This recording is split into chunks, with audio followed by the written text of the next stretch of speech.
I'm Angela Valley, personal chef of Meals on Heels in St. Petersburg, Florida for EHOW. Today we're going to talk about how to tell when figs are ripe.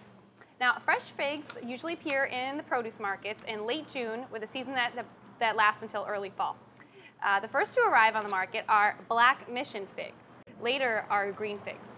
Now, figs do not ripen after they're picked, so they must be at their peak when they're harvested. This makes them particularly fragile and vulnerable to bruises and damaging. So when figs are sold at the produce markets or at the grocery store, they're ready to eat. So what you want to look for are figs that are tender to the touch and have a nice sweet fragrance. So carefully touch each fig before you buy it to make sure they haven't become too soft and thus overripe. I'm Angela Valley for EHOW, and this is how to tell when fresh figs are ripe.